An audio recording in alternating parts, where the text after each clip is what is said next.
Alô? Alô, bom dia.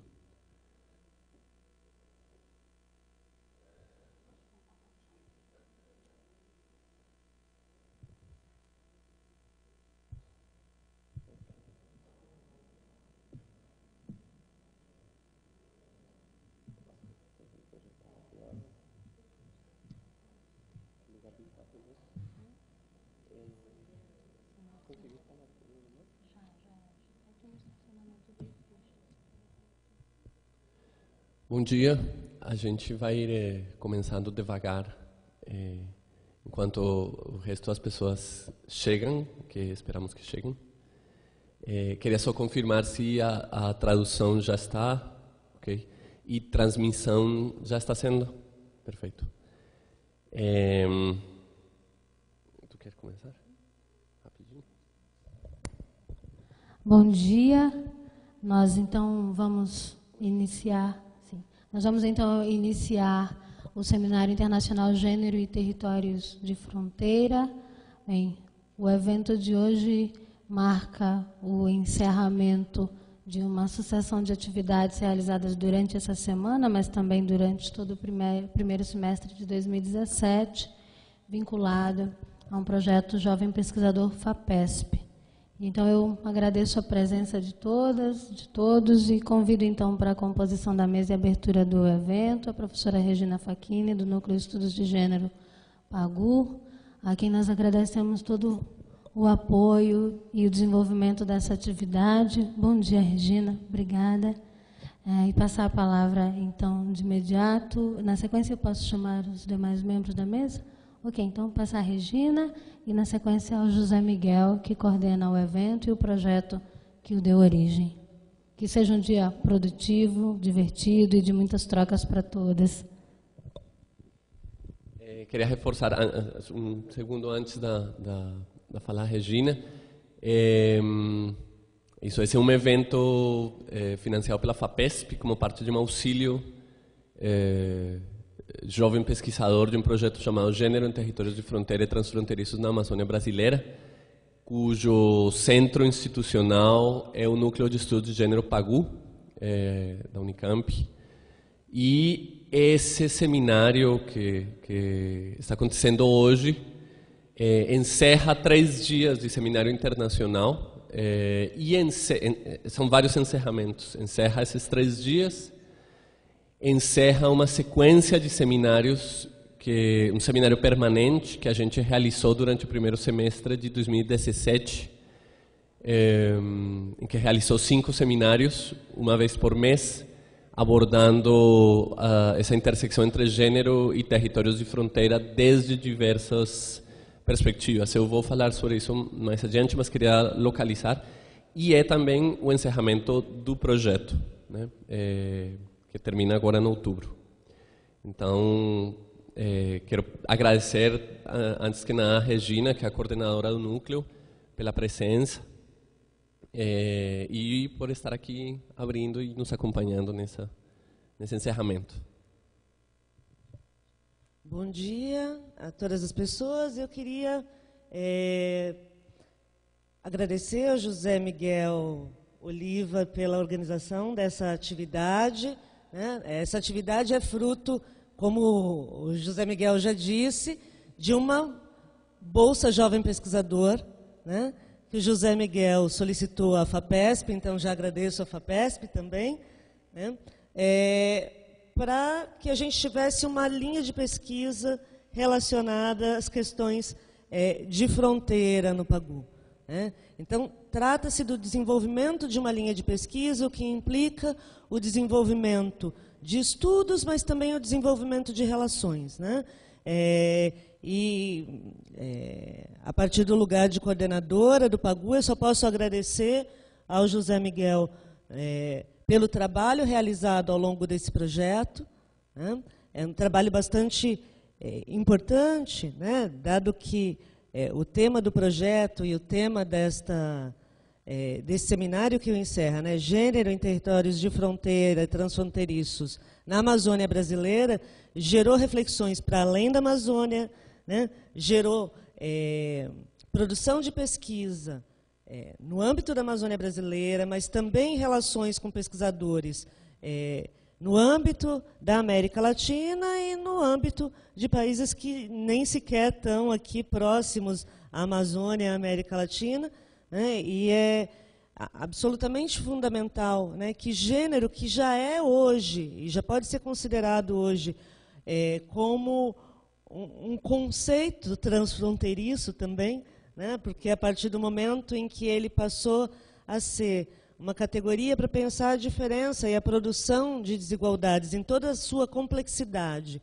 né, na sua articulação com vários outros marcadores de diferença, né, é muito importante poder pensá-lo, né, na sua relação com as fronteiras físicas, com as fronteiras simbólicas, nos contextos em que a diferença remete às ideias de nação, nacionalidade, de territórios, em contextos em que a retórica da fronteira aciona os sentidos de vulnerabilidade, né, tanto do ponto de vista simbólico quanto do ponto de vista prático, né, como falávamos ontem no seminário, na parte do seminário que antecedeu, né, o dia de hoje. Num contexto em que, tanto do ponto de vista retórico quanto do ponto de vista prático, né, as fronteiras acionam a vulnerabilidade, né, e num contexto em que a gente tem um avanço de posturas políticas bastante conservadoras, né, no Brasil e para fora do Brasil, eu considero que é absolutamente relevante do ponto de vista social e também do ponto de vista científico que a gente esteja aqui reunido hoje nesse seminário, né, para tratar dessas temáticas.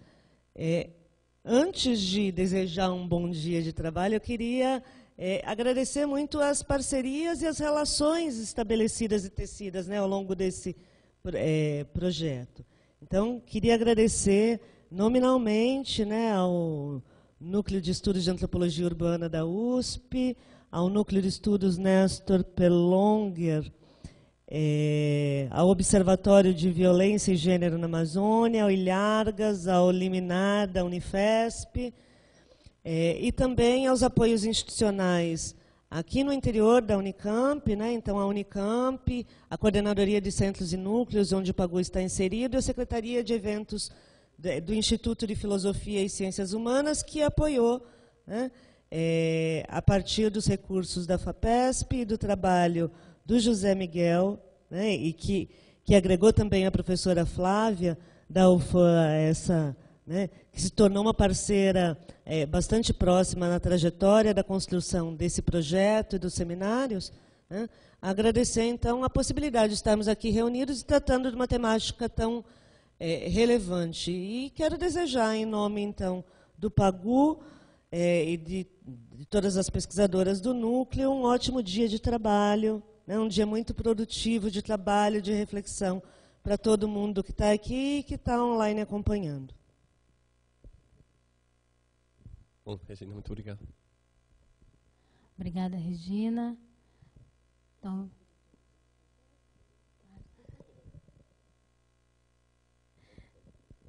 obrigada, a gente agradece.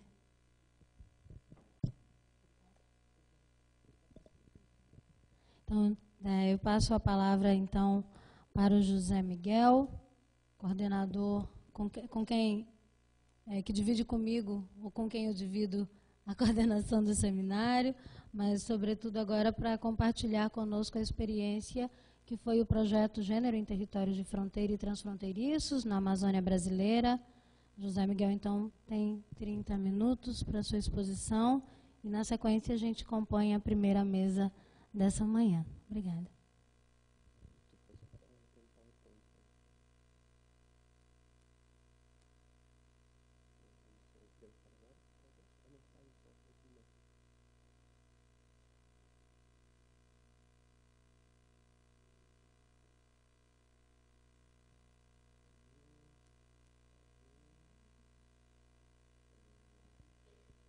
Tá certo. Bom dia novamente.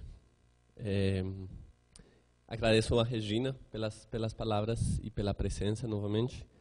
Eu quero, enfim, quero começar agradecendo. Eu gostaria de não tomar muito tempo, mas também quero agradecer, quero tomar o tempo que isso merece nesse momento. Porque como a Regina falou, digamos, essa apresentação, esse projeto, tudo isso é produto de muitas parcerias e de muito trabalho coletivo que vai ficando, sobre o qual eu vou falar depois, mas que eu quero agradecer. Primeiro eu quero agradecer a Melissa Mann e a Arbor Traduções, que têm sido assim absolutamente incríveis no trabalho e na disposição de resolver vários problemas e uma tradução de ótima qualidade. Muito obrigado. Quero agradecer o Ricardo, da Secretaria de Eventos do IFISH, o pessoal da Secretaria de Eventos, o Zé Maria também lá, que durante o semestre todo nos ajudaram muito e nos ajudaram muito nesse seminário em particular.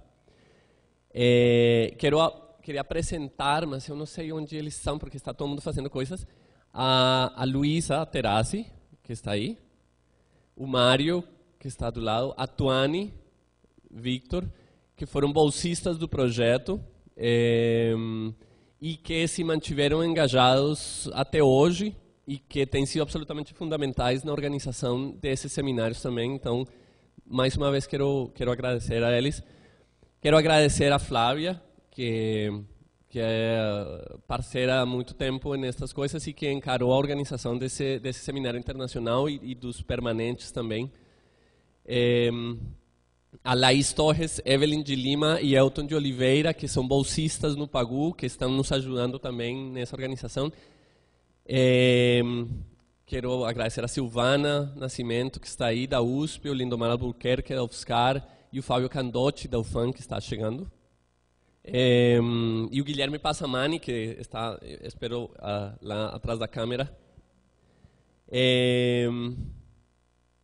E, obviamente, os convidados e convidadas internacionais que se dispuseram a fazer viagens longas e a entrar em modos, às vezes, muito diferentes de diálogo para sentar e conversar conosco. Então, também quero muito agradecer. E, obviamente, enfim, quero agradecer o PAGU, porque é o lugar onde isso acontece, é o lugar onde eu estou há 7 anos e do qual estou saindo. E o lugar que acolheu essa pesquisa, muito particularmente, quero agradecer a Adriana Piscitelli, que foi a pessoa que primeiro me convidou para fazer pós-doc, depois possibilitou que esse projeto fora feito.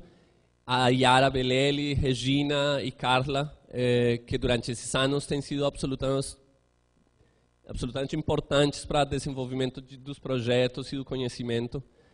E a Carol Canabarra e a Karina Gama, que são do PAGU também, e que se engajaram com muito carinho e muito trabalho na realização desses seminários e no acompanhamento técnico e administrativo do projeto todo. Então, muito obrigado mesmo. E, obviamente, só para encerrar essa parte dos agradecimentos, quero muito agradecer à FAPESP, e quero muito reconhecer, digamos, que essa apresentação, de alguma forma, é resultado de 6 anos de financiamento da FAPESP. Dinheiro público do Estado de São Paulo, no momento como que estamos passando, não sabemos se isso vai acontecer mais, então também é um lugar de muitíssimo privilégio que eu tenho e que eu quero reconhecer e quero colocar a importância desse conhecimento na área das ciências sociais produzida por financiamento público. Então, a FAPESP também, muito obrigado. Já passou metade do meu tempo, mas não importa, porque é isso mesmo que esse projeto é. Eu quero contar para vocês que, então, esse projeto se localiza em... Pode passar, Flavinha. Esse projeto se localiza em 2 lugares, especialmente. O projeto, como a Regina falou, o projeto...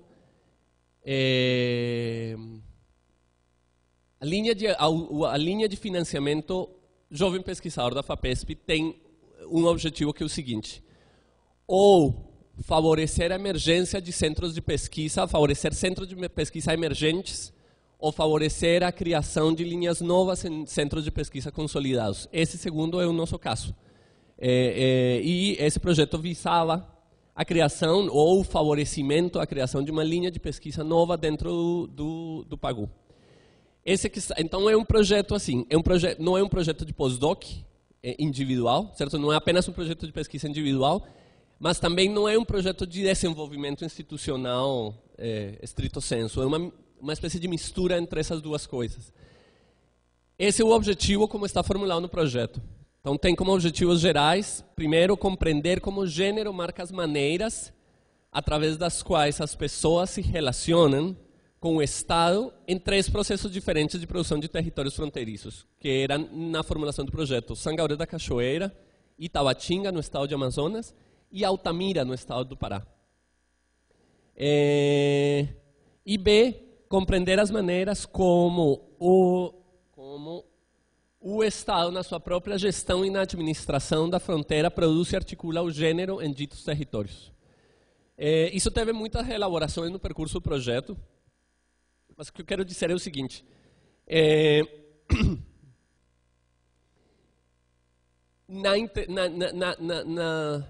No encontro entre ser um projeto de desenvolvimento institucional e um projeto de pesquisa individual, a gente teve umas ancoragens empíricas em 2 lugares, que foram Tabatinga e São Gabriel da Cachoeira, no estado de Amazonas, na fronteira do Brasil com a Colômbia, que são esses 2 pontos vermelhos que estão aqui. Certo. Mas, como disse a Regina, no percurso, eu vou falar isso depois, no percurso do desenvolvimento do projeto, isso foi se ampliando e foi conectando outras territorialidades e outras abordagens também de pesquisa nessa intersecção, digamos, provocativa, que seria gênero e fronteiras. E a gente gestou algumas perguntas.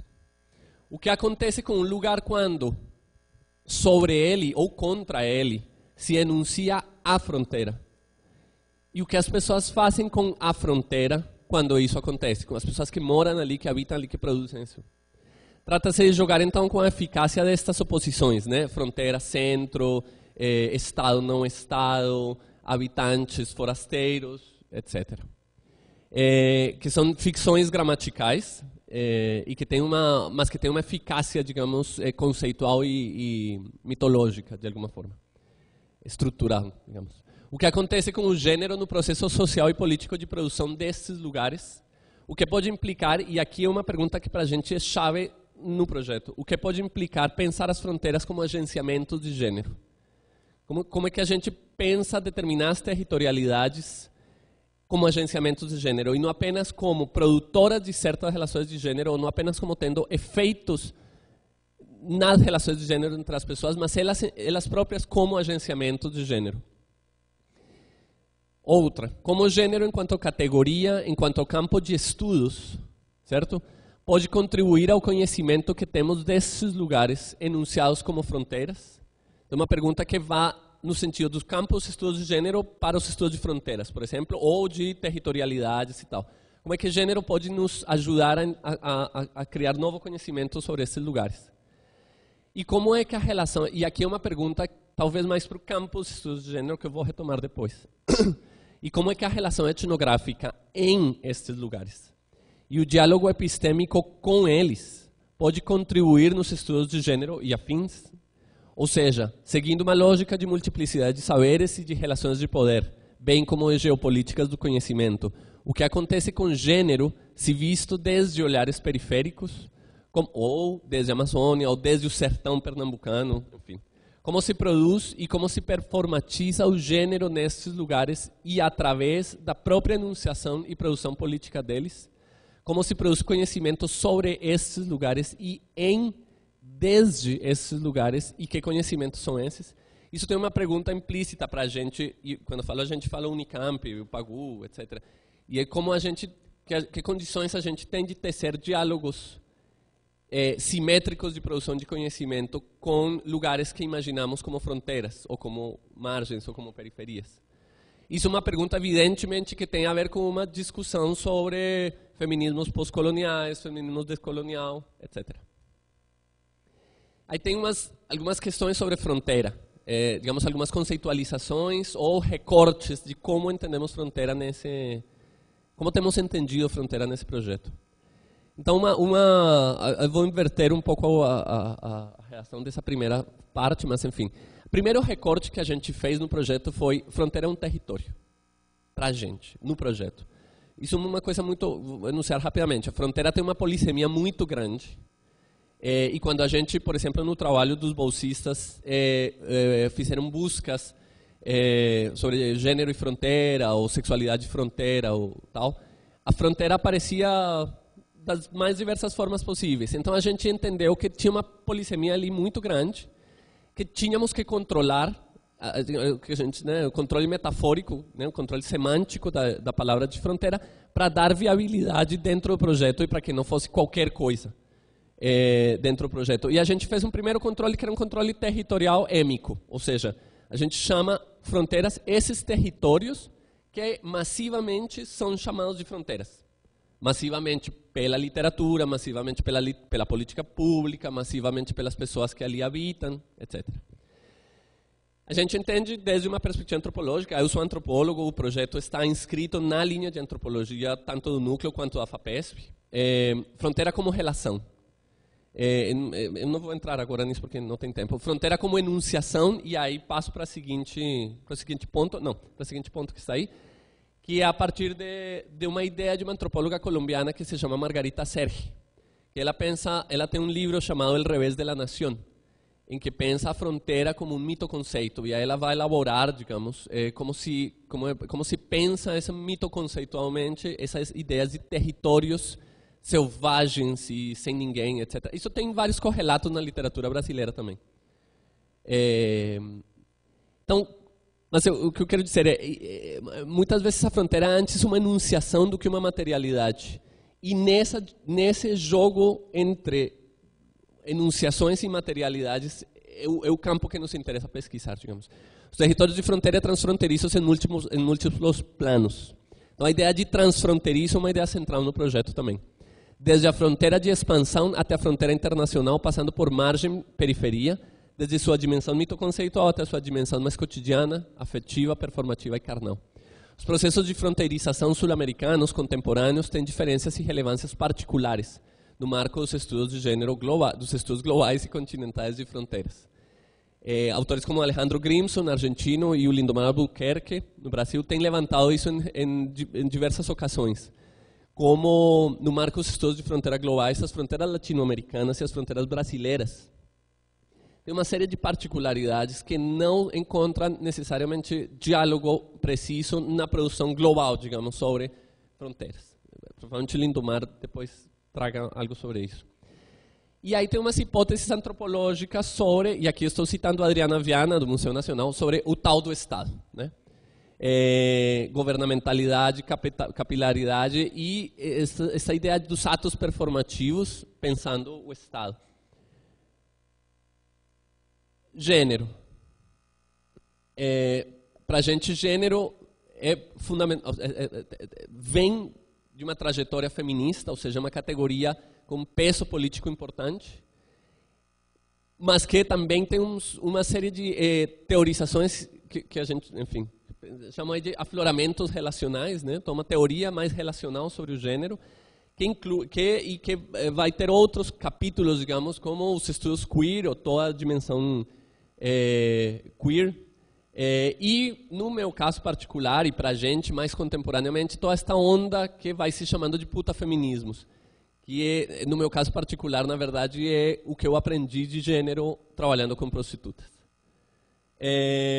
Mas também um nome analítico, digamos assim, para sistemas empíricos de organização de relações, ou seja, um nome que a gente dá, e aí estou me baseando muito no trabalho da Marilyn Strathern, e em outro sentido da Judith Butler, para organizar relações empíricas, como parâmetros empíricos de organização do mundo.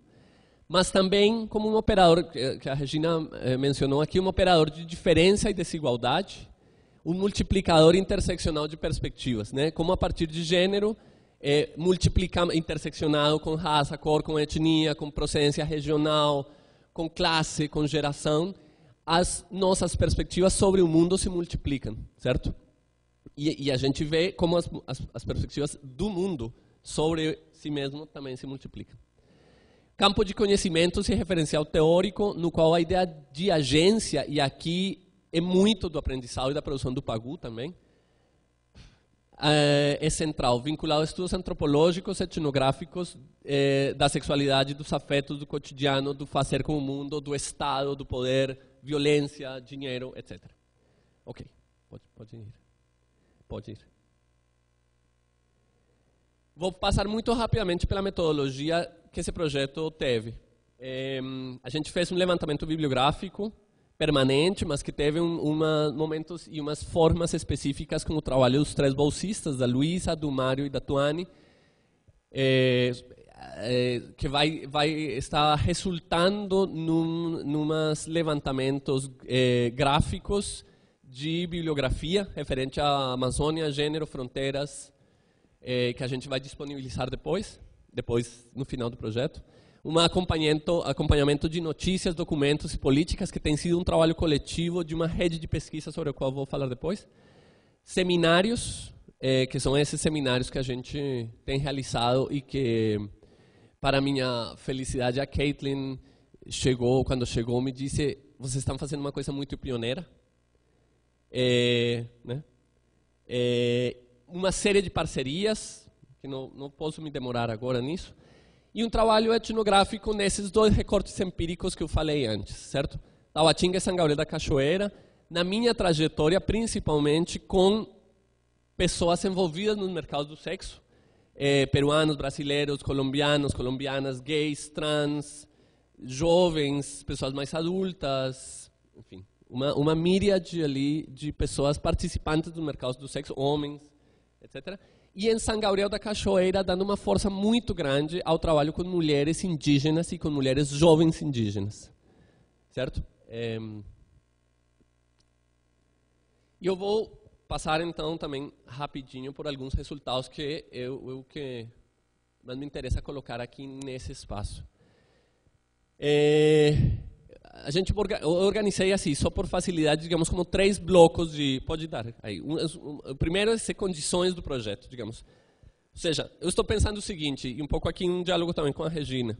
O que é que eu entrego para o núcleo nessa saída, certo? Então, assim, a gente manteve 3 jovens pesquisadores. Digamos, se eu sou jovem pesquisador, segundo o Estado de São Paulo, eles são jovenzinhos.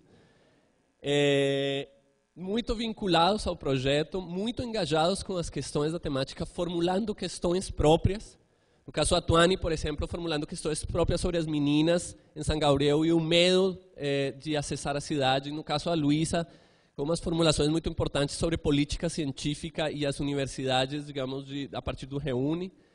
E no caso do Mário, com umas questões também sobre a experiência etnográfica e o corpo do homem branco em um lugar como Tabatinga, fazendo pesquisa. E a gente, enfim, vem montando uma série de dossiês, seminários, publicações, etc., que estão caminhando. A gente, nesse momento, tem fechado 2 dossiês, um com a revista Antropologia da UFSCar, mais sobre sexualidade e fronteiras, e outro com a revista colombiana de Antropologia, que é mais produto desse seminário aqui. Empíricos. Legal. Algumas coisas empíricas que eu vou passar também rápido para me focar no terceiro bloco. Para dizer de uma forma muito simples, a gente tem muito mais conhecimento hoje sobre essa fronteira, sobre essas 2 fronteiras que o que tinha em 2010. E estou falando a gente, o campo acadêmico brasileiro, sobre Amazônia, gênero, economias, mercados do sexo. A gente tem produzido... E quando falo a gente, falo a Flávia, o Fábio, o Lindomar, todo esse grupo, digamos, múltiplas abordagens a estas fronteiras que nos permitem falar sobre elas desde lugares como os mercados do sexo, a migração, a presença peruana, a multiplicidade de dispositivos de diferenciação e a sua operação nesse lugar específico, vinculados com 2 marcadores que são particulares que esse projeto pode propor, digamos, que tem a ver com etnia, certo? Ou seja, raça enquanto etnia, digamos assim, e procedência regional, que na Amazônia é uma questão muito importante, digamos, a partir do Estado e da participação de mulheres e das discussões de gênero dentro do Estado e da transformação do Estado na fronteira nos últimos anos, a partir das políticas de segurança pública, de violência, todo o sistema de diferenciais fronteiriços, por exemplo, através do trabalho do Lindomar, das maneiras da relação entre legalismos e ilegalismos numa cidade como Tabatinga, das mobilidades amazônicas através do trabalho do Fábio Candotti. Então, realmente a gente tem um corpo de conhecimento hoje muito maior, onde gênero é o centro de boa parte dessa produção. Ok. Um desses elementos que bota o coraçãozinho, por favor. Um desses elementos que eu quero destacar é as compreensões que a gente tem tido sobre a territorialidade de um lugar como Tabatinga, por exemplo. Tabatinga produziu até 2011, 12, se produziu um tipo de conhecimento que falava sobre duas cidades gêmeas ou conurbadas. Quando a gente começou a mergulhar etnograficamente na cidade e através das relações das pessoas e dos fluxos econômicos, a gente percebeu que a gente não tinha palavras para descrever essa cidade. Que nem cidades gêmeas, nem cidades conurbadas davam conta daquilo, e que fundamentalmente a fronteira é um território que está aqui marcado em vermelho, enorme, transfronteiriço, literalmente, que tem limites em capitais, que tem limites dentro dos estados nacionais, e que está profundamente articulado a processos históricos de economias transnacionais e de economias brasileiras. Então, a gente fez vários exercícios de produção e de tentativas de descrição desse território. Isso aí, por exemplo, que é a florzinha que serve de logo, símbolo para esse seminário. Então, uma maneira como, através da circulação de fluxos, de redes de parentesco, de genealogias, de narrativas sobre sexo, sobre amor, sobre relações com oficiais das forças militares, a gente foi traçando, com centro em Tabatinga, uma florzinha que nos serve para imaginar o território transfronteiriço. E que parte dos objetivos desse projeto se opõem a narrativas hegemônicas sobre segurança pública e sobre pontos vermelhos nos mapas e linhas que enquadram o território nacional. Pode ir. Pode ir, volta atrás, aqui. Aqui. Volta. Aqui. Certo, pode passar a próxima. São Gabriel da Cachoeira, eu só quero destacar uma coisa, que é violência contra mulheres indígenas, particularmente mulheres jovens indígenas, que está atrelada à cidade, a história, a construção da cidade de São Gabriel da Cachoeira, que está atrelada ao processo de colonização militar da Amazônia. Não vou entrar em detalhes aqui sobre isso, mas quero trazer isso como um destaque da produção desse projeto em São Gabriel da Cachoeira, que é um tema, é uma questão sobre a qual simplesmente não temos produção nesse momento. É um tema, e isso tem sido construído em parceria com a Federação das Organizações Indígenas do Alto Rio Negro, que é a FOIRN, e com o Instituto Socioambiental, né, que, digamos, aos poucos tem se interessado muito nessa discussão. Uma questão que está ali, que foi falada ontem pelo Fábio Candotti com mais força e que tem sido trazida por ele com muita força, é, ok, de que estamos falando quando falamos Amazônia exatamente? Que Amazônias são essas? Onde estamos? Etc. E como o gênero começa a ser pensado desde ali. Pode passar. E aqui, para ir encerrando, eu vou trazer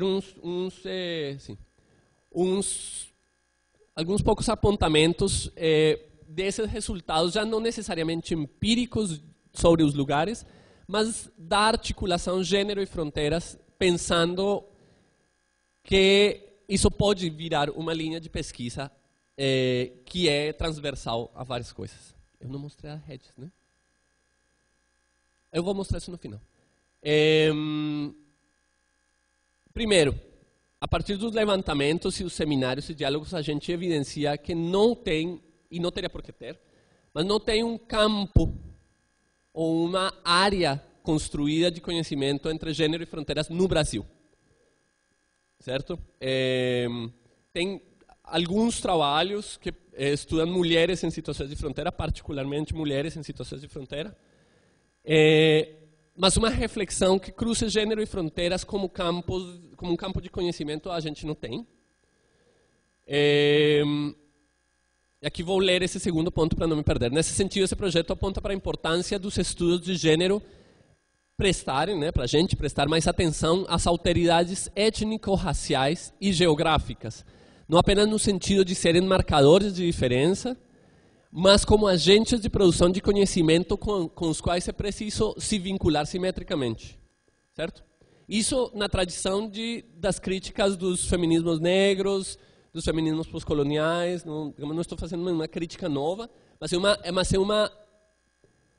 é uma evidência de uma questão a ser ainda resolvida no Brasil e na relação entre o norte global do Brasil, que é São Paulo, certo? E, por exemplo, a Amazônia, entre outros. Ou sertão, ou etc. A gente encontrou, por exemplo, que a ideia de fronteira não na lógica do atravessamento de fronteiras, ou seja, a fronteira não como metáfora de migração, mas como um território habitado, como um território construído, como um território desdobrado, é uma ótima desculpa para encontrar outras fronteiras, outras periferias, outras margens, e principalmente para atentar a como elas se tornam centros do mundo nesse diálogo. Que é uma coisa que nos interessa muito e que foi muito evidente nos seminários. Vou colocar só o exemplo do diálogo com a professora Taniele Rui, da Unicamp, que tem a ver com... A princípio, a Taniele dizia, não, mas eu não tenho nada a ver com fronteiras. Quando a gente sentou para conversar, começaram a aparecer as margens da Avenida Brasil, da Cracolândia, a maneira como a Cracolândia foi produzida, a maneira como isso pode ser, as analogias que isso tem, por exemplo, com os processos de colonização militar em territórios como amazônicos, que tem a ver com especulação imobiliária ou de mineria, etc.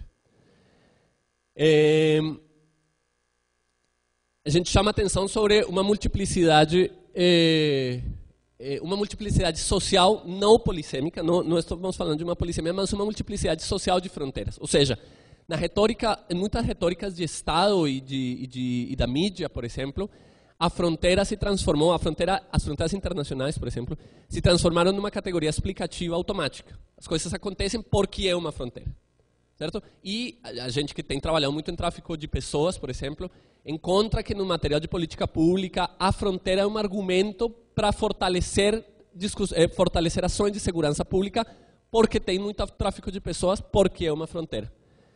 Mas tem pouquíssimo conhecimento sobre as maneiras como as pessoas atravessam, cruzam, moram, e essas mulheres negociam sexo, dinheiro, afetos, conjugalidade através dessas fronteiras.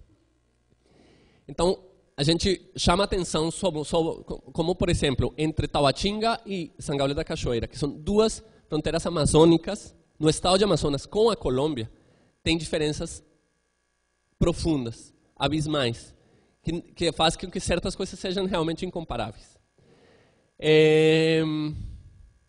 Quero chamar a atenção sobre duas coisas para encerrar. O segundo ponto que está aí, porque o primeiro é o que a gente está falando, como o gênero se articula com os processos de fronteirização. E o segundo, que é muito filho do Pagu, assim, é como o gênero pode ser pensado como um efeito, como uma potência de contra-fronteirização. Certeza que Margarita mais tarde vai falar em relação com isso, digamos. Mas como, por exemplo, as práticas das mulheres fronteiriças, das mulheres das fronteiras, e aí vou usar um termo hiper na moda na antropologia brasileira, canibalizam as políticas de fronteirização e transformam esses processos de fronteirização, essas institucionalidades de fronteirização para seu próprio benefício, certo? E para a gestão das suas famílias, do dinheiro, da circulação cotidiana. Então essa ideia é umas ideias de desenvolvimento para a gente mais interessantes, digamos. E a última coisa para encerrar é o que está ali. Mas para encerrar não, porque eu quero mostrar uma pinha. Uma pinha não, uma rede. Pode botar. É isso. A gente está num momento social, global, de fim do mundo. sim?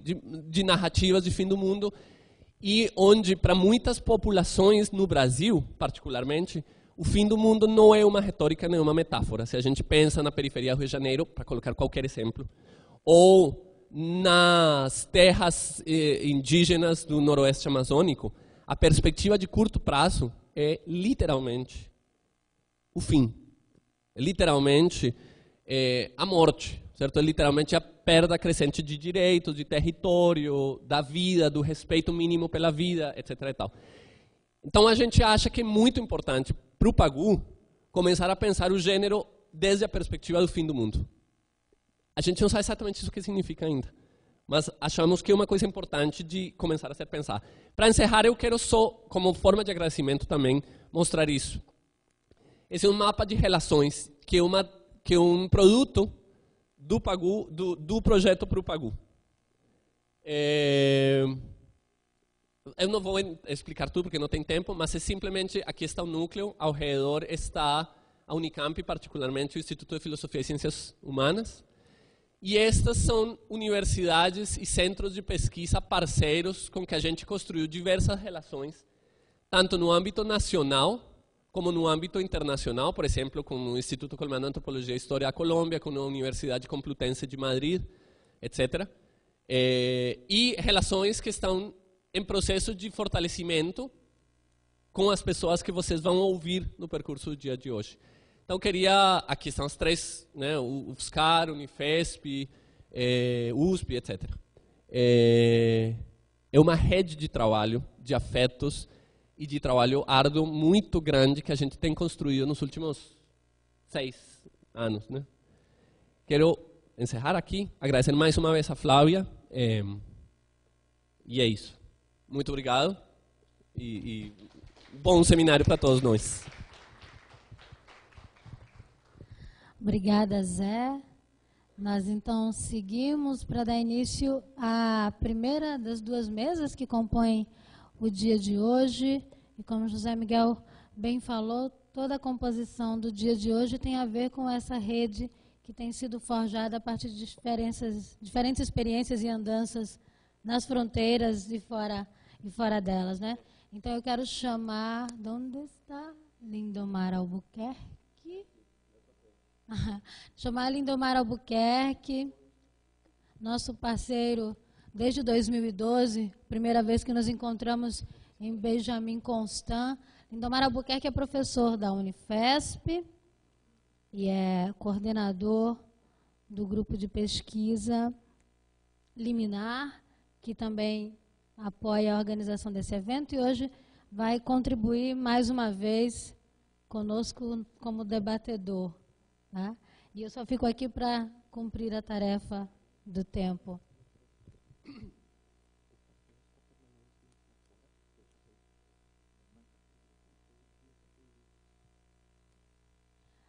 E eu convido também para compor a mesa, então, a professora Norma Iglesias Pietro, que vai trazer para nós uma reflexão sobre a questão dos mapas mentais e fronteiras. No ano passado, José Miguel e eu ensaiamos um trabalho sobre a fronteira em Tabatinga, governamentalidade, Estado masculinizado, e desse trabalho, na Associação Brasileira, na Associação de Fronteiras, Borderlands, José Miguel tomou contato com essa experiência de trabalho no México e nos Estados Unidos, e desse campo de estudos internacional sobre gênero e fronteira, e desse contato, desse encontro, José chegou a Norma, que está aqui conosco hoje também, né, pelo interesse que aquele evento na época provocou naquela ocasião. Norma, muito obrigada. Bem, e agora a gente chama então o poeta e pesquisador Douglas Diegues, que vai então apresentar a partir da experiência do portunhol selvagem e outras selvagerias esse diálogo multifacetado que é a proposta da manhã de hoje. Bem, então, a gente tem 30 minutos para a exposição de cada um. 30 minutos, Norma. E, sim, se quer, puedo ayudarla. Tranquila, tranquila. Voy a avisar con el tiempo para que se quede tranquila. Então, Norma, Lindomar, Douglas, muito obrigada, que essa manhã seja produtiva. Bem, Norma, muito obrigada. Antes que nada, bueno, una advertencia, voy a hablar en español y en inglés, como suele pasar en la frontera en la que vengo. Mayoritariamente va a ser en español y despacio para poder comunicarme con ustedes. Gracias por la invitación, José Miguel, Flavia y a toda la gente de PAGU. Ha sido una experiencia intelectual interesante y también una experiencia de vida, y estos foros sirven para conectarse no solamente con la razón, sino también con el corazón, y estoy muy, muy agradecida de estar aquí. Voy a hablar, quiero explicar muy, muy brevemente. Soy mexicana, que llegó a la frontera hace muchos años, 1982, a la frontera de México-Estados Unidos, y que decidí convertirme en una profesora transfronteriza que enseña y trabaja en ambos lados de la frontera, lo cual resulta administrativamente muy difícil. Pero de alguna manera voy a tratar de presentar esta perspectiva de la academia o el pensar, empezando por romper las propias fronteras intelectuales, administrativas, institucionales. El proyecto, la primera, por favor. Hablo sobre, tengo como instrumento mapas mentales. No surgió esta idea de trabajar con la construcción del espacio y lo que significa como una metodología de investigación, sino nació como una metodología pedagógica. Una parte de mis estudiantes son primera mexicanos o de origen mexicano, pobres, y que tienen poco entrenamiento conceptual, y que era muy difícil, normalmente en 2 cursos. Uno es sobre la frontera México-Estados Unidos, que es un curso muy descriptivo, panorámico, pero hay otro curso que es teorías de fronteras. Y me di cuenta que los estudiantes tenían una gran dificultad para trabajar con teoría, y sobre todo para que la teoría tuviera algún sentido para ellos. En estas clases lo que decidí hacer es que tenían que pensar en su propia experiencia de vida y explicarla a partir de los conceptos que habían aprendido.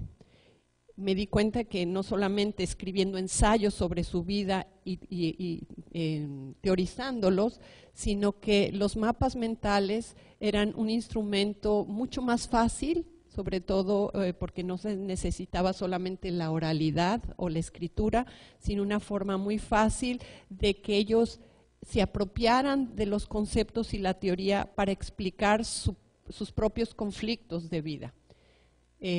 Tengo una colección de 700 mapas mentales. Cuando me doy cuenta que es una riqueza impresionante la cantidad de información, decido incluir también una grabación en video en donde ellos explican el mapa mental, un texto donde lo explican, y como podrán imaginarse, no traigo los videos porque no hay tiempo, o algunos de los videos, pero resulta tremendamente emotiva. Es decir, este instrumento me permitió ir mucho más allá de la experiencia material de vivir en la frontera, sino el dolor y los conflictos que esto representa. A través del análisis de estos mapas mentales me interesa investigar 3 cosas. Uno es cuáles son las diferentes condiciones de vida que hay en la frontera México-Estados Unidos, y particularmente, porque es donde lo capto, en la frontera de Tijuana-San Diego, que es la frontera más transitada del mundo, que está en la parte noroeste de México, es la esquina de América Latina. Hablo de frontera, pero me refiero a una parte específica de la frontera México-Estados Unidos. Un segundo nivel, que es las diferentes formas en las que la frontera se experiencia, o cómo esta experiencia es producida, es decir, ya no solamente la parte factual, cómo se vive, dónde se vive, con qué documentos, sino lo que esto significa y cómo esta experiencia de vida está redefiniendo a la propia frontera con este universo de experiencias. Y la tercera, que espero sea mi contribución también en el nivel conceptual, es cómo estas condiciones de vida, que son factuales, y cómo estas experiencias, que son simbólicas, asignan sentido a la frontera. Y es muy importante esto porque, por ejemplo, en la discusión con Trump, ¿no? El muro, que en Estados Unidos le llaman fence, para Estados Unidos, en general, fence es igual a defense. El fence es defensa, el muro es una defensa contra nosotros y muchas otras cosas. Pero el muro o fence para los mexicanos significa offense, es una ofensa. Entonces, en este juego hay un universo de intermedios que son los que trata de recuperar estos mapas mentales. El proyecto no surge hay muchísimas coincidencias con lo que están haciendo, José Miguel, pero no surge con la premisa de preguntar sobre el género. El género sale porque es una de las cosas que siempre va a salir, porque es una de las marcas más importantes de la experiencia fronteriza, y cuando me refiero a género, sexualidad y muchísimas cosas que encarna el género.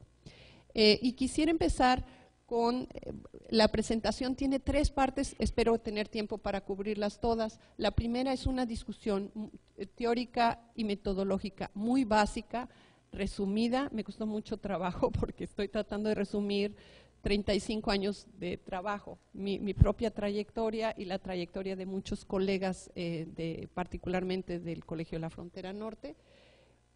Una segunda parte donde hablo de cómo tuve que categorizar estos 700 mapas mentales, es decir, es parte de lo que hacemos los científicos sociales, generar categorías. Hay tantas experiencias como mapas y personas trabaje, pero tratar de generar categorías que busquen ciertos patrones o tendencias, explicarles estas categorías. Y lo último, hablarles de 2 casos más a detalle para que vean la importancia que tiene el género en la estructuración del espacio y del significado del espacio fronterizo. La frontera es mucho más, siempre he pensado que las fronteras geopolíticas son totalmente arbitrarias. Y cuando uno va a donde está la demarcación y dice, ¿por qué aquí, no 5 metros más allá? ¿No? Es terriblemente arbitraria. Pero son mucho más que un hecho geopolítico, como lo mencionabas. Entonces, un autor que se llama George Simmel plantea que la frontera no solamente es un hecho espacial con consecuencias sociológicas, sino que también es un hecho sociológico que forma la espacialidad. Y quisiera ir un poco más allá de que este postulado enfatiza la necesidad de conocer cómo diferentes grupos sociales que habitan las regiones de la frontera experiencian el espacio y cómo estas generan diferentes experiencias, y estas experiencias, y eso es lo importante, redefinen el espacio. Y lo redefinen a veces geográficamente o políticamente. Yo adhiero o agrego a esta discusión conceptual una palabra, un concepto que uso que llamo borderisms, fronteridades. Y las fronteridades son una condición de sentido. O sea, todo lo demás, la frontera como una condición de sentido que permite entender el vínculo entre la frontera como una experiencia social y la frontera como algo que significa. Los mapas mentales han resultado, sin habérmelo propuesto, uno de los mejores instrumentos para captar justamente las 3 dimensiones, lo factual, lo simbólico y el sentido. De manera súper resumida, como los mapas mentales que voy a presentar responden a un ejercicio en donde los estudiantes tienen que poner en práctica, usarlos, operacionalizar los conceptos para ponerlos en un mapa mental, quisiera dedicar 2-3 minutitos a que entiendan algo que discutimos allá en un año o en un semestre. Primero la dimensión, y corresponde mucho un poco con la discusión que ustedes tienen. La primera es el estudio de las fronteras como cuestiones geopolíticas factuales, con esta dimensión que es posible medir, cuánta gente cruza, por dónde cruza, cómo son los flujos, todo lo que es factual, y que en estudios fronterizos, por lo menos en el caso de la frontera en México-Estados Unidos, es donde se ha concentrado la mayor producción académica. Y es central, porque es la que nos da las características, la especificidad en el tiempo, en el lugar. Entonces, tiene que ver con seguridad, con papeles, legalidades, flujos, movimientos, intercambios. Es decir, el estudio de las acciones que suceden en el espacio de la frontera, observables, medibles, etcétera. El segundo caso es el de que se mueve más a todo un grupo de discusiones conceptuales, que es lo que llamamos borderlands. No existe una palabra en español que refleje la complejidad de los borderlands, pero es importante que reconozca dos dimensiones bien diferentes en el abordaje de la frontera desde los borderlands. La primera es muy literal. Borderlands, los territorios de frontera, y cómo estos territorios de frontera generan prácticas culturales específicas del lugar, de los borderlanders, ¿no? Que tiene que ver con este territorio que genera terceros espacios, terceras culturas, hibridez, zonas de contacto, que en general se abordan desde los estudios culturales, ¿no? Cómo se redefine uno en frente de esta multiplicidad de otros, ¿no? Y es un proceso inacabable, pero que se centra en la parte simbólica. Me tengo que ir mucho más rápido. La segunda es los borderlands como, porque si no, no voy a mostrar ningún mapa mental. Los borderlands como barreras o fronteras simbólicas, que puede ser el género, la edad. No se vive la frontera con placas de California que de México, siendo mujer, cruzando a pie, en carro. Y esto, hay una autora mexicoamericana, Gloria Anzaldúa, que habla de las fronteras simbólicas y deliberadamente ella las desterritorializa. Es decir, las fronteras existen en cualquier lugar que haya contacto entre culturas diferentes. Fue muy ilustrador para la gente que hacíamos estudios de la frontera, pero esta desterritorialización nos problematizó a los que trabajamos en las zonas geográficas de frontera, porque se convertía que la frontera era todo, o podía ser todo. Entonces, regresando a mi propuesta de las fronteridades o borderisms, es exactamente la intersección entre lo factual, lo simbólico, en términos de buscar una condición de sentido. Y regreso a en inglés decimos over-territorialized, volver a darle mucho peso al territorio, porque estamos viendo que muere gente, que se odia, que es imposible cruzar. Rápidamente, en términos de las fronteridades, bueno, como digo aquí, hay muchas maneras, los humanos cruzan o no cruzan fronteras, los humanos quieren y no quieren cruzar fronteras, los humanos cruzamos las fronteras de muchas maneras, los humanos cruza la frontera de muchas maneras, y hay diferentes personas. Y ustedes pueden ver esta camiseta de la población que nunca cruzó la frontera, sino la frontera los cruzó después de la guerra, ¿no? Fui cruzado por la frontera. Entonces, pasando a los mapas mentales, esto es la región de Tijuana-San Diego, que si yo no les digo dónde está la frontera, ustedes no la van a descubrir. Y se vive para muchos de nosotros como una sola metrópoli. O sea, para mí es una sola ciudad, un solo ecosistema. Entonces, en términos de los mapas mentales, los organicé en categorías que van transfronterizo. Aquel sujeto, y es importante, la transfronteridad se construye en el cruce constante de fronteras, pero el cruce constante de fronteras no garantiza la transfronteridad. Okay. Hay muchos jefes de maquiladoras que cruzan todos los días a su empresa y no les dice nada, ni les afecta su vida, ni los define el cruce de fronteras. Tengo estudiantes que cruzan 2 veces al año, pero cruzan a bodas, bautizos, entierros, y que la frontera Entonces, uno puede ser transfronterizo cruzando poco, pero tiene mucho sentido y no se puede explicar su vida sin ese cruce de fronteras.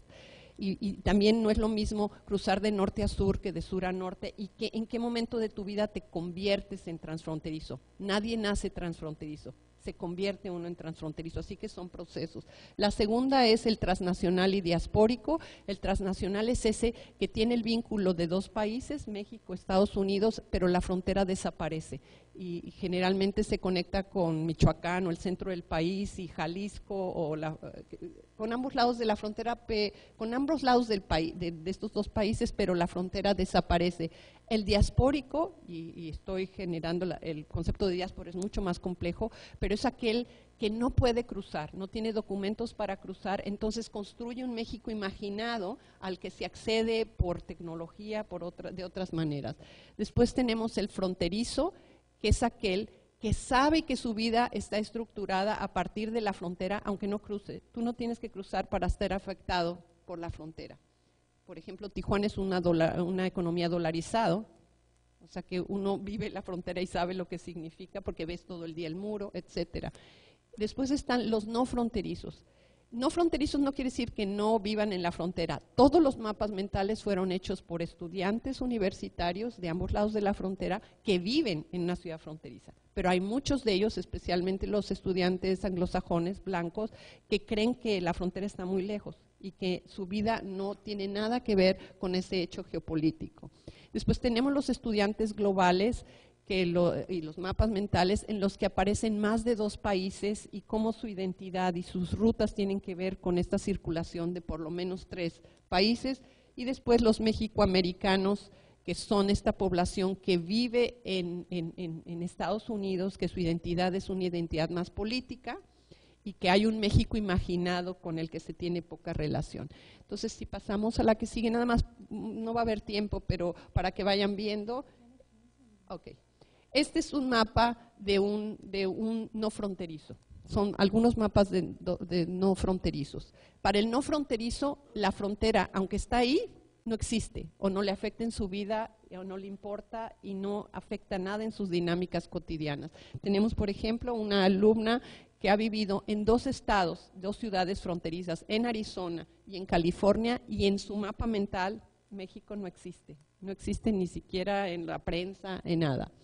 O el amarillo, es un mapa mental de un refugiado africano que no pudo poner ninguna frontera porque para él la frontera representa muchísimo dolor, no tiene la capacidad de verla, entonces no aparece ninguna otra frontera. Su vida se limita a pensarse en Estados Unidos cuando llega como refugiado. O el no fronterizo, que tiene un vínculo con alguna parte de México muy esporádica, pero que en su vida la frontera no afecta. Y nota, en los no fronterizos, la frontera siempre se ve como peligro, como pérdida, y por eso hay un rechazo a incorporarla en su vida. Y no sé si había una antes, no, está bien. La que sigue, los fronterizos. Para el fronterizo, como les decía, no se puede imaginar su vida sin el otro lado, es como coloquialmente le llamamos.